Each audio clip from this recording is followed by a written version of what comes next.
বর্তমানে বাংলাদেশের এক বক্তা শাইখ আহমদুল্লাহর ব্যাপারে অনেকেই না বুঝে অনেক মতামত বর্ণনা করছে, অথচ তারা প্রকৃত ঘটনাটা বুঝতেই পারছে না। আমরা যদি লক্ষ্য করে দেখি যে শাইখের ব্যাপারে যে অভিযোগটা করা হয়েছে সেটা এডিট করা একটি ভিডিও।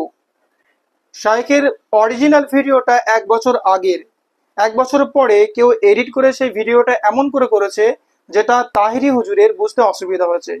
আর মেন ব্যাপারটা যদি আমরা আরো লক্ষ্য করে দেখি যে শাইখকে প্রশ্ন করাই হয়েছে যে নবী মোহাম্মদ সাল্লাল্লাহু আলাইহি ওয়াসাল্লাম নবুয়ত পাওয়ার আগে কি করতেন, তো তিনি তাকে বোঝাতে গিয়ে ওইভাবে বলেছেন।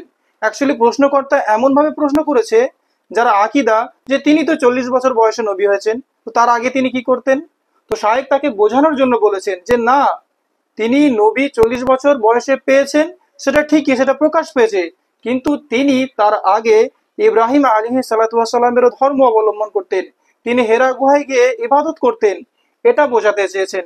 কিন্তু আমরা না বুঝে শাইখের ব্যাপারে উল্টো পাল্টা মন্তব্য করছি, এটা কিন্তু একদম ঠিক না।